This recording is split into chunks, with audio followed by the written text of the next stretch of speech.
Hello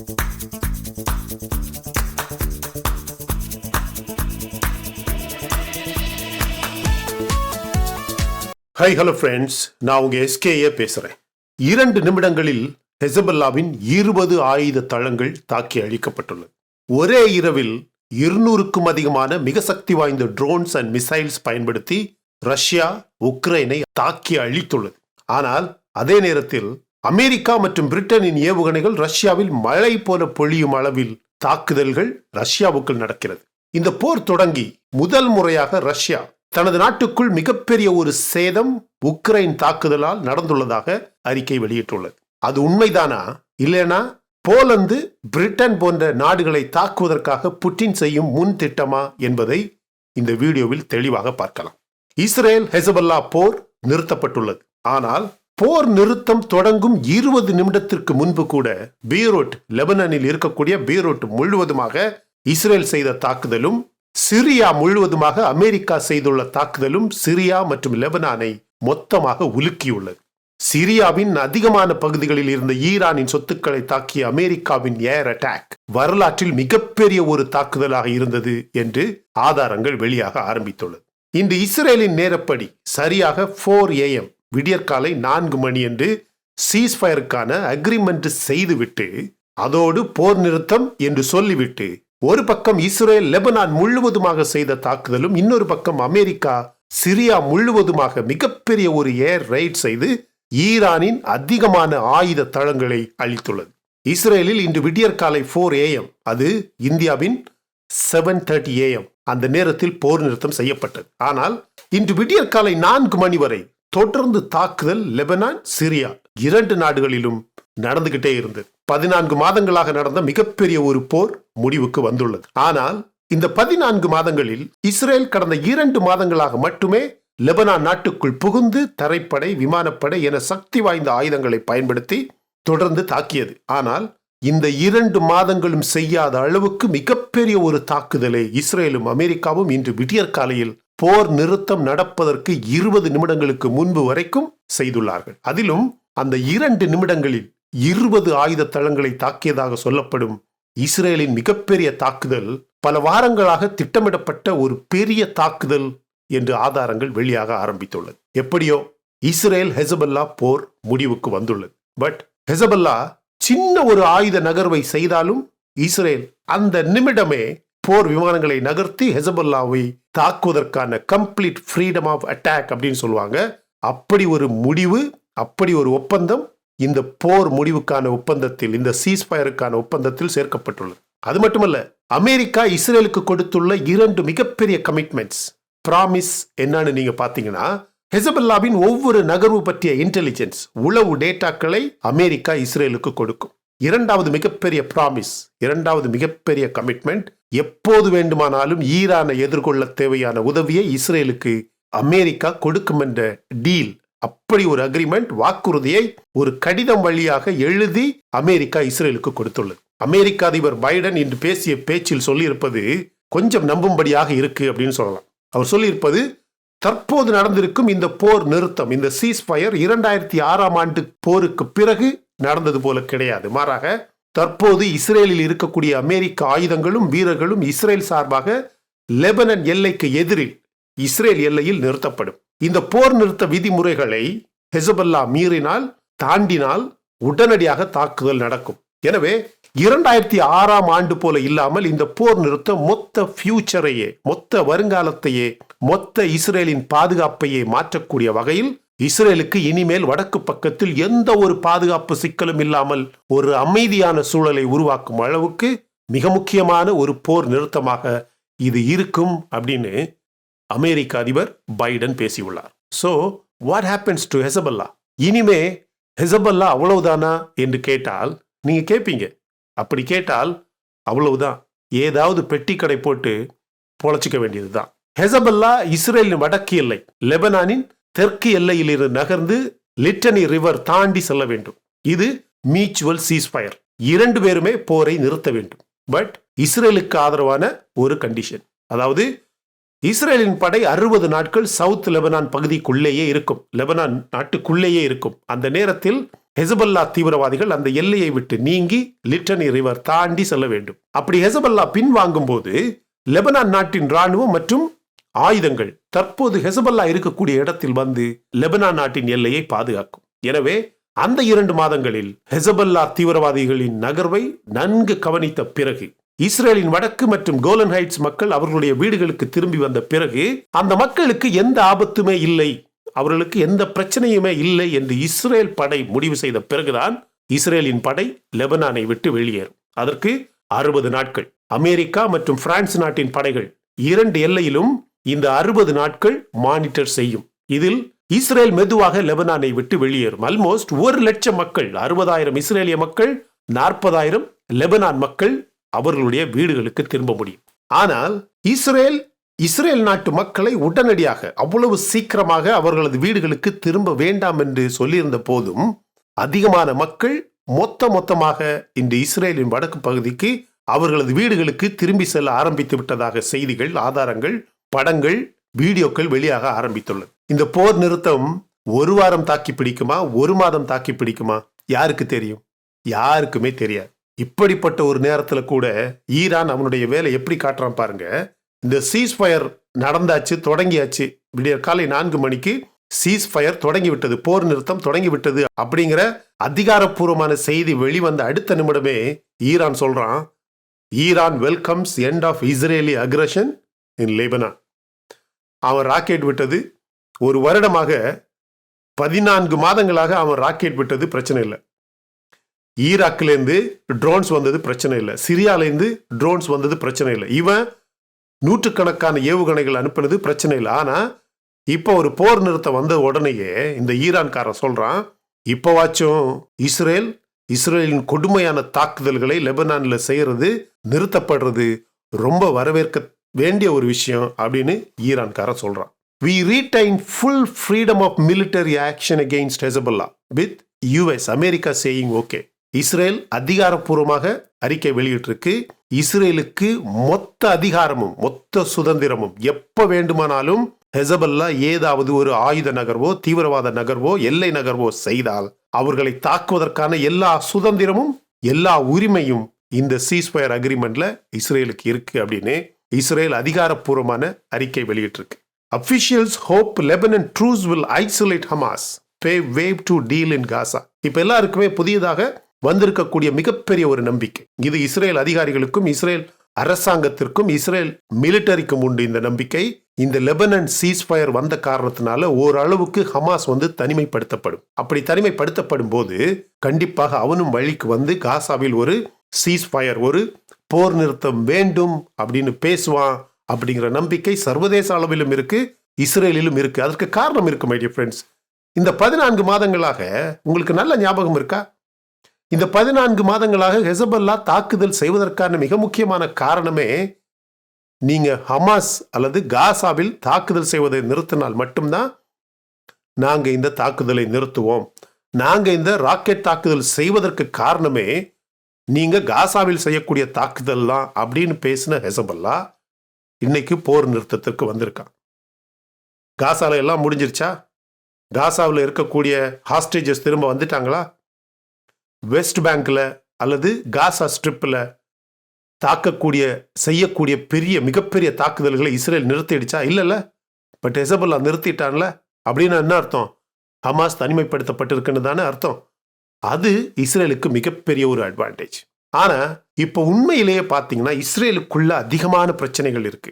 தொடர்ந்து reports, தொடர்ந்து அறிக்கைகள், தொடர்ந்து செய்திகள் வந்துகிட்டே இருக்கு. என்னன்னு, நத்தன்யாகு அந்த தப்பு பண்ணாரு, கேலண்ட் இந்த தப்பு பண்ணாரு, நத்தன்யாகுவின் அரசு இப்படி இருந்தது அப்படி இருந்தது. அரகன்ஸ் அண்ட் இன்ஹரண்ட் பிளைண்ட்னஸ், அதாவது நத்தன்யாகு ரொம்ப ஓவர் கான்பிடென்ட். இஸ்ரேலை யாருமே எதுவுமே பண்ண முடியாது, இஸ்ரேலுக்கு இப்படிப்பட்ட ஒரு விஷயம் நடக்காது, சற்று அகங்காரத்தோட இருந்ததாகவும், அதனாலதான் அக்டோபர் 7ஆம் தேதி அவ்வளவு பெரிய ஒரு தாக்குதல், அவ்வளவு பெரிய ஒரு கொடூரமான தீவிரவாத அட்டாக் நடந்ததுக்கு காரணம் ஒரு தலைவர், ஒரு மிலிட்டரி, மிகப்பெரிய உளவு அமைப்புகள் அப்படிங்கிற பெயர்ல இந்த அமைப்புகளும் இந்த அரசும் it was more arrogant and more over confident, very inherent blindness, கண்மூடித்தனமாக எதுவுமே நடக்காதுன்னு இருந்ததுனாலதான் இஸ்ரேலுடைய சேஃப்டி, இஸ்ரேலுடைய செக்யூரிட்டி, பாதுகாப்பு காம்ப்ரமைஸ் பண்ணப்பட்டது அப்படின்னு இன்னைக்கு ஒரு ரிப்போர்ட் வந்திருக்கு. உங்க எல்லாருக்குமே தெரியும், நெத்தனியாகு மற்றும் கேலண்டுக்கு எதிராக சர்வதேச நீதிமன்றத்தில் அரெஸ்ட் வாரண்ட் அனௌன்ஸ் பண்ணது உங்க எல்லாருக்குமே தெரியும். உலகில் இருக்கக்கூடிய பல நாடுகளும் அவர்களுடைய நிலைப்பாடை வெளியே சொல்லிக்கிட்டே இருக்கிறாங்க. அமெரிக்கா சொல்லிச்சு கம்ப்ளீட்லி டிஸ்மிஸ் பண்றோம், அப்படி ஒரு ஜட்ஜ்மெண்ட் வேலிடே கிடையாது அப்படின்னு அமெரிக்கா சொல்லிச்சு. பிரான்ஸ் நாங்கள் இன்னும் ரிவ்யூ பண்றோம் அப்படின்னு சொல்லிச்சு. இட்டலி சொல்லுது நாங்கள் இந்த டீட்டெயில்ஸ் எல்லாம் பார்க்கணும், அந்த டீட்டெயில்ஸ் எங்க நாட்டுக்கு அது எப்படி இம்ப்ளிகேட் ஆகும், எப்படி எஃபெக்ட் ஆகும் அப்படின்னு பார்க்கணும். பிரிட்டன் அது சரிதான், சர்வதேச நீதிமன்றத்தின் சட்டத்தை அல்லது சர்வதேச நீதிமன்றத்தின் ஜட்ஜ்மெண்ட்டை எப்பவுமே கேள்வி கேட்கக்கூடாது அப்படின்னு பிரிட்டன். அப்படின்னா என்ன அர்த்தம்னா, பிரிட்டனுக்கு கேலண்ட் அல்லது நெத்தனியாகு யார் போனாலும் அவங்க அரெஸ்ட் பண்ணலாம். அயர்லாந்து கண்டிப்பாக நெத்தனியாகு அரெஸ்ட் பண்ணுவோம் அப்படின்னு அனௌன்ஸ் பண்ணிடுச்சு. ஸோ இப்படிப்பட்ட ஒரு நேரத்தில் நெத்தனியாவுக்கு நாட்டுக்குள்ளாடியே அவர் மேலே 2-3 கேஸ் இருக்கு. இதுக்கு முன்னாடி அவர் பிரதமரா இருந்தப்ப அவர் மேலே இருக்கக்கூடிய கரப்ஷன் சார்ஜஸ், இந்த பிரச்சனையிலேயே அவர் உண்மையிலேயே எல்லாம் சரியாதான் பண்ணாரா அப்படிங்கிற குற்றச்சாட்டு, இப்படி 2-3 கேசஸ் டிசம்பர் 15ஆம் தேதி அதுல ஒரு கேஸுக்கு கோர்ட்ல ஆஜராகிறார். இப்படிப்பட்ட நேரத்தில் நெத்தனியாகுவின் மனைவி சரா இன்னைக்கு இஸ்ரேல் இருக்கக்கூடிய கோர்ட்ல போய் ஒரு பெரிய கேஸ் ஃபைல் பண்ணியிருக்கிறாங்க. என்னன்னு, எங்க வீட்டில், எங்க பிரைவேட் வீட்டில் தீவிரவாதிகள் தாக்குதல் பண்ணாங்க. கொஞ்ச நாட்களுக்கு முன்னாடி ஹெசபல்லா செய்த அட்டாக்கு கிடையாது, கொஞ்ச நாட்களுக்கு முன்னாடி அவங்க பிரைவேட் வீட்டிலேயே ஒரு சில பேர் தீப்பந்தங்களை தூக்கி போட்டது உங்களுக்கு ஞாபகம் இருக்கா? அதுக்காக சரா நெத்தனியாகுவின் மனைவி இஸ்ரேல் கோர்ட்ல போய் ஃபைல் பண்ணியிருக்கிறாங்க. என்னன்னு, நாங்கள் டெரர் விக்டிம், தீவிரவாதத்தால் தாக்கப்பட்டவர்கள் அப்படின்னு ஒரு பெரிய கேஸ் ஃபைல் பண்ணியிருக்கிறாங்க. இதுக்கு பின்புலத்தில், இதுக்கு பின்னாடி நிறைய விஷயங்கள் இருக்கிறதாக சொல்லப்படுகிறது. நெத்தனியாகுவுக்கு ஒருவேளை அங்கே நடக்கக்கூடிய கேஸில் நெத்தனியாவுக்கு எதிராக ஒரு ஜட்ஜ்மெண்ட் வந்துச்சுன்னா, விக்டிம், டெரர் விக்டிம் அப்படிங்கிற பெயரில் இஸ்ரேல் சட்டத்தில் இவர்களுக்கு ஒரு சில கேப்ஸ் இருக்கு, ஒரு சில ஆதாயங்கள் இருக்கு. அந்த ஆதாயத்தை பயன்படுத்தி நெத்தனியாகுவை காப்பாற்றுறதுக்காக சரா நெத்தனியாகு இப்படி ஒரு கேஸை ஃபைல் பண்ணியிருக்காங்க அப்படின்னு ஒரு பெரிய யூகம் வருது. இந்த லெபனன்லேயே நிறைய மக்கள் ஹெசபல்லாவை வெறுக்க ஆரம்பித்து விட்டதாக மிகப்பெரிய ஒரு ரிப்போர்ட் வந்திருக்கு. லெபனன்ல இருக்கக்கூடிய இந்த ஷியா முஸ்லிம்ஸ் ஹெசபல்லா மொத்தமாக இந்த நாட்டிலேருந்து அழியணும், இந்த நாட்டில் இருக்கக்கூடாது அப்படின்னு நிறைய போராட்டங்கள் ஆரம்பிச்சிருக்கிறதா ஒரு ரிப்போர்ட் வந்திருக்கு. மை ஃப்ரெண்ட்ஸ், இஸ்ரேலில் இப்படிப்பட்ட ஒரு பெரிய போராட்டம், ஹெசபல்லா இப்படி அழிந்து கொண்டிருக்கக்கூடிய நேரத்தில், ஹமாஸ் இப்படி அழிந்து கொண்டிருக்கக்கூடிய நேரத்தில், இன்னைக்கு உலகத்தில் நீங்கள் பார்க்க வேண்டிய மிக முக்கியமான இன்னொரு விஷயம் என்ன அப்படின்னு கேட்டிங்கன்னா, ரஷ்யா உக்ரைன் வார். உக்ரைன் இன்னைக்கு சொல்லியிருக்கு, இந்த போர் தொடங்கி இந்த 1000 நாள் தாண்டி போகக்கூடிய இந்த போர் தொடங்கி இதுவரை இல்லாத அளவுக்கு ரெக்கார்ட் நம்பர் ஆஃப் ட்ரோன்ஸ், இதுவரை இல்லாத அளவுக்கு அதிகமான ட்ரோன்ஸ் பயன்படுத்தி ரஷ்யா உக்ரைனை தாக்கியிருக்கு அப்படின்னு. ஒரே இரவில் 200க்கும் அதிகமான இந்த சாதாரண சின்ன சின்ன ட்ரோன்ஸ் கிடையாது மை டியர் ஃப்ரெண்ட்ஸ், ரஷ்யாவில் இருக்கிறதுலேயே மிக சக்தி வாய்ந்த மிகப்பெரிய ட்ரோன்ஸ், அதிகமான ஆயுதங்களை, வெடிகுண்டுகளை சுமக்கக்கூடிய மிக சக்தி வாய்ந்த ட்ரோன்ஸ், 200க்கும் அதிகமான ட்ரோன்ஸ் ஒரே இரவில் ஒரு ஃபிளாஷ் மாதிரி பயன்படுத்தி உக்ரைனை அப்படி தாக்கி அழிக்கப்பட்டிருக்கு அப்படின்னு ஒரு பெரிய எவிடன்ஸ், ஒரு பெரிய ஆதாரம் வெளிவந்திருக்கு. அப்படிப்பட்ட ஒரு நேரத்தில் 100,000 உக்ரைனியன் மேட் 120 mm ரவுண்ட்ஸ் அந்த வெடிகுண்டு இருக்கு பார்த்தீங்களா, 100,000க்கும் அதிகமான இந்த ஃப்ரண்ட் லைன் வெடிகுண்டு போர்க்களத்தில் கொண்டு போனதுக்கு அப்புறம், ரஷ்யாவை நோக்கி தாக்குவதற்காக தயார் செஞ்சதுக்கு அப்புறம் 100,000க்கும் அதிகமான இந்த மோட்டார் ஷெல்ஸ் அப்படின்னு சொல்லுவாங்க, இந்த பீரங்கிகள்லேருந்து வெளியே போகக்கூடிய குண்டு, ரொம்ப பெருசா மோட்டார் ஷெல்ஸ் அப்படின்னு சொல்லுவாங்க, மிகப்பெரிய வெடிகுண்டு மாதிரி இருக்கும். 100,000 வெடிகுண்டு வேலை செய்யல அப்படின்னு ஒரு பெரிய ரிப்போர்ட் வந்திருக்கு. இது ஏன் வேலை செய்யாம போச்சு? இதுக்கு பின்புறம் ஏதாவது சதி திட்டம் இருக்கா? இது ரஷ்யா செஞ்ச வேலையா? உக்ரைனுக்குள்ளாடியே, உக்ரைன்லயே தயாரிக்கப்பட்ட 100,000 மோட்டார் ஷெல் வேலை செய்யல அப்படின்னு கண்டுபிடிக்கப்பட்டிருக்கு. இன்னைக்கு ரஷ்யாவில் இருக்கக்கூடிய ஒரு பிரிட்டிஷ் டிப்ளமேட்டை எக்ஸ்பெல் பண்ணியிருக்கிறாங்க. ரஷ்யாவிலேயே இருக்கக்கூடிய 6 அல்லது 7க்கும் அதிகமான பிரிட்டன் டிப்ளமேட்ஸ் அவங்க நாட்டுக்கு எதிராக, ரஷ்யாவுக்கு எதிராக நாட்டுக்குள்ளேயே இருந்து ரஷ்யாவுக்கு எதிராக நிறைய திட்டங்களும் நிறைய பிரச்சாரங்களும் நிறைய ரகசியங்களை உக்ரைனுக்கும் பிரிட்டனுக்கும் கொடுத்ததாக கண்டுபிடிக்கப்பட்டு இன்னைக்கு ஒரு சில பேர் அரெஸ்ட் பண்ணியிருக்கிறாங்க, ஒரு சில பேரை எக்ஸ்பெல் பண்ணியிருக்கிறாங்க.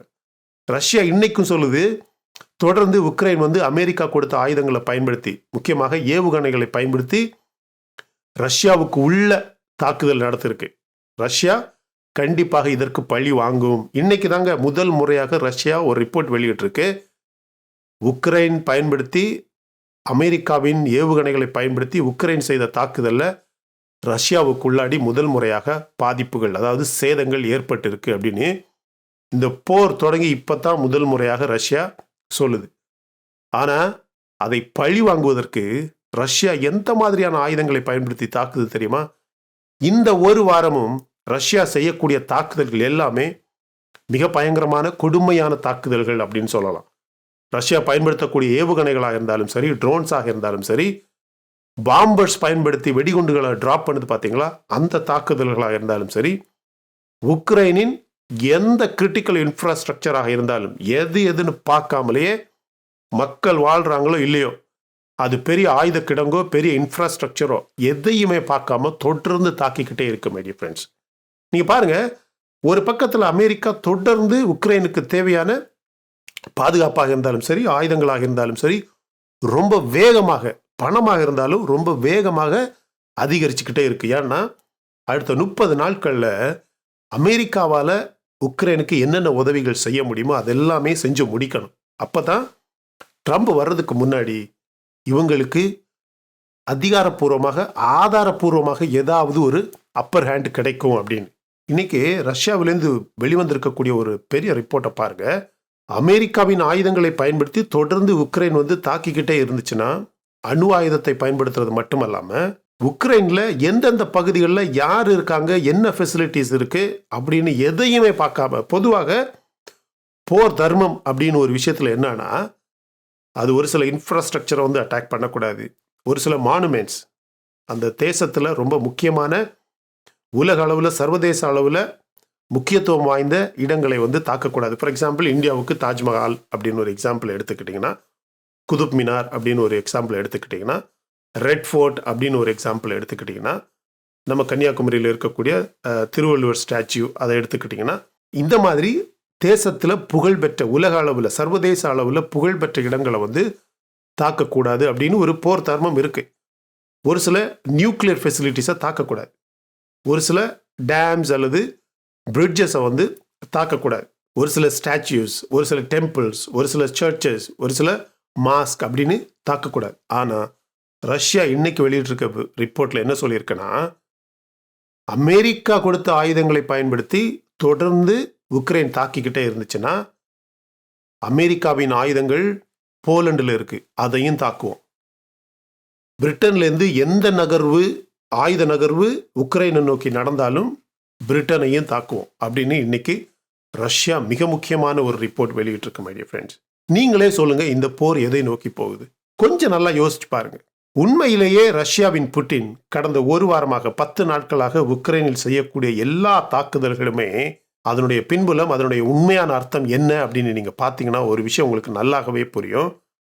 ட்ரம்ப் ஆட்சிக்கு வர்றதுக்கு முன்னாடி தன்னால் என்னெல்லாம் செய்ய முடியுமோ, எப்படிப்பட்ட தாக்குதல்களை செய்ய முடியுமோ, எப்படிப்பட்ட ஆயுதங்களை பயன்படுத்த முடியுமோ, இந்த போருடைய அவுட்கம் என்னவாக இருக்க முடியுமோ அது எல்லாமே ட்ரம்ப் வர்றதுக்கு முன்னாடி, இன்னும் இருக்கக்கூடிய 30 நாட்கள் முடிகிறதுக்கு முன்னாடி கண்டிப்பாக ரஷ்யாவுக்கும் புட்டினுக்கும் நடந்து ஆகணும். ஏன்னா ட்ரம்ப் வரும்போது போர் சூழ்நிலை எப்படி இருக்கோ அந்த போர் சூழ்நிலை அப்படியே இருக்கட்டும். வேற யாரும் எதுவுமே செய்யக்கூடாது. ரஷ்யா நீ தாக்கக்கூடாது. உக்ரைன் ஜெலன்ஸ்கி நீ ஒன்றுமே பண்ணாத. யாருக்கு என்ன பண்ணணும்? ரஷ்யா நீ இதுவரைக்கும் எடுத்த இடம் உனக்கு வேணுமா? சரி வச்சுக்க. உக்ரைன் நீ நேட்டோலையும் சேர முடியாது, எதுவுமே பண்ண முடியாது. ஆனால் உனக்கு எந்த ஆயுத உதவியும் வராது. இனிமேல் நேட்டோ உனக்கு பணம் தராது, ஆயுதம் தராது, வீரர்களும் வரமாட்டாங்க. ஆனால் நீ இப்படியே இருக்கிற மாதிரி இருக்கிறியா? இல்லைனா அவன் இன்னும் உன்னை பழி வாங்கிறது அல்லது உன்னை அழிக்கணும் அல்லது உன்னுடைய டெரிட்டரியை வந்து ஆக்குப்பை பண்ணணும் அப்படிங்கிற முறையில் உள்ளே வந்தால் உனக்கு ஓகேவா அப்படின்னு கேட்டு செலன்ஸ்கியை நீ சும்மா இரு, ரஷ்யா உனக்கு நீ இதுவரைக்கும் எடுத்த இடம் வேணுமா எடுத்துக்க அப்படின்னு ஒரு முடிவை வந்து ட்ரம்ப்புடைய அட்மினிஸ்ட்ரேஷனும் செஞ்சாங்கன்னா அந்த நேரம் ரஷ்யா கையில் என்ன இருக்கோ அதுதான் ரஷ்யாவுக்கு கிடைக்கும். அதனால கடந்த 10-15 நாட்களில் ரஷ்யா ரொம்ப வேகமாக உக்ரைனுக்குள்ள இன்வேட் பண்ணிட்டு ஆக்குப்பை பண்ணிட்டு போய்கிட்டே இருக்கிறாங்க அப்படின்னு ஆதாரங்கள் வெளியாக ஆரம்பிச்சிருக்கு. இப்படி ரொம்ப கொடூரமான தாக்குதல்கள் ஒரு பக்கம் நடந்துகிட்டு இருக்கும்போதே இன்னொரு பக்கம் படைகள் உள்ள நகர்ந்து போய்கிட்டே இருக்காங்க. உக்ரைன்ல இந்த 10 நாட்கள்ல கடந்த ஒரு மாதமாக பிடித்த இடங்களை விட அதிகமாக ரஷ்யா பிடிச்சிருக்கு அப்படின்னு ரிப்போர்ட் வெளியாக ஆரம்பிச்சிருக்கு. இப்போ புரியுதா? கடந்த ஒரு வாரமாக 10 நாட்களாக ரஷ்யாவின் புட்டின் செய்யக்கூடிய மிக பயங்கரமான தாக்குதலுக்கான முக்கியமான காரணம் உங்களுக்கு புரியுதா? இதை உக்ரைன் சமாளிக்க முடியும்னு நினைக்கிறீங்க? அமெரிக்காவால் எந்த அளவுக்கு ஆயுதங்களை கொடுக்க முடியும்? பிரிட்டனால எந்த அளவுக்கு ஆயுதங்களை கொடுக்க முடியும்? கண்டிப்பாக இது உக்ரைனுக்கு மிகப்பெரிய ஒரு ஆபத்தாக மாறப்போகுது. அவர் இப்படியெல்லாம் பேசுறதுக்கு காரணம், இப்படியெல்லாம் செய்யறதுக்கு காரணம், நாளைக்கு போலந்தை கூட தாக்கலாம். அமெரிக்காவின் மிக முக்கியமான ஆயுத தளம் ஒன்று போலந்தில், அந்த ரஷ்யா உக்ரைன் எல்லைக்கு அருகிலேயே இருக்கு. அதை தாக்குவதாக திட்டம் போட்டிருக்கிறதாக ஆதாரங்கள் வெளிவருது. ஏன் தேவைப்பட்டால் பிரிட்டனையே நான் தாக்குவேன் அப்படின்னு புட்டின் வந்து அவருடைய உள் வட்டாரத்தில் பேசியதற்கான ஆதாரங்கள் தொடர்ந்து வந்துகிட்டே இருக்கு. எனவே இப்போ இந்த ஹெசபல்லா இஸ்ரேல் போர் ஓரளவுக்கு முடிவுக்கு வந்த மாதிரி இருந்தாலும் ஹமாஸ் அவன் ஹாஸ்டேஜஸை ரிலீஸ் பண்ற வரைக்கும் ஹமாஸோடைய அழிவு அல்லது காசாவில் நடக்கக்கூடிய அழிவு கண்டிப்பாக நிறுத்தப்படாது. ஈரான் அவன் இந்த போர்லேருந்து ஓரளவுக்கு ஒதுங்கணும். அவனுடைய அணு ஆயுதம் பாதிக்கப்பட்டிருக்கு, அவனுடைய மிசைல் சென்டர்ஸ் பாதிக்கப்பட்டிருக்கு, அவனுடைய மிசைல் டிஃபென்ஸ் சிஸ்டம் பாதிக்கப்பட்டிருக்கு. அதனால அவன் இந்த போரை விட்டு ஓரளவுக்கு வெளியேறணும், ஒதுங்கணும். அப்படிங்கிற காரணத்துக்காக தான் ஹெசபல்லாவை சீஸ்ஃபயர் செய்யறதுக்கு அவனே ஒத்துக்க வச்சுக்கிட்டான். ஆனா இப்ப இருக்கக்கூடிய மிகப்பெரிய பிரச்சனை ரஷ்யா உக்ரைன் போர். உக்ரைன்ல தொடர்ந்து உள்ள போய்கிட்டே இருக்கக்கூடிய ரஷ்யா மிக பயங்கரமாக செய்யக்கூடிய தாக்குதல்கள். இதை பற்றி நீங்க என்ன நினைக்கிறீங்க? உண்மையிலேயே உக்ரைனை வந்து அமெரிக்காவால பாதுகாக்க முடியுமா? ரஷ்யாவுக்கு கிடைக்கக்கூடிய வெற்றி மொத்த உக்ரைனையுமே அழித்து விடுமா? அடுத்த வரக்கூடிய 30 நாட்கள்ல ட்ரம்ப் வர்றதுக்கு முன்னாடி உக்ரைன் வந்து என்னென்ன எப்படியெல்லாம் இழக்க போகுது? இது செலன்ஸ்கியின் உயிருக்கே ஆபத்தாக மாறுமா? அப்படிங்கிற எல்லா கேள்விக்கான பதில்களை, இதை பற்றி நீங்க என்ன யோசிக்கிறீங்க, என்ன நினைக்கிறீங்க அப்படிங்கிறத கமெண்ட் செக்ஷன்ல பதிவு பண்ணுங்க. இந்த வீடியோ பிடிச்சிருந்தா லைக் பண்ணுங்க. இன்னும் நம்ம சேனல் நீங்க சப்ஸ்கிரைப் பண்ணலன்னா மற்ற வீடியோஸ் பாருங்க, உங்களுக்கு கண்டிப்பா பிடிக்கும். பிடிச்சிருந்தா சப்ஸ்கிரைப் பண்ணா போதும் my dear friends. Thank you so much my dear friends for watching all my videos and supporting my channel. Until I come back with my next awesome video, it's bye bye from Suresh. Stay safe, stay positive, stay active and stay fit. And always dream big in your life. நம்மளால எப்பவுமே எதையுமே எங்கேயுமே சாதிக்க முடியும் அப்படின்னு நம்ம first நம்பணும் my dear friends. And as I always say, please take care of your parents at your home. உங்க அப்பா அம்மாவை உங்க வீட்டிலே வச்சு நல்ல சந்தோஷமா பாதுகாப்பா பார்த்துக்கங்க my dear friends. Because it's very, very, very, very important. Thank you.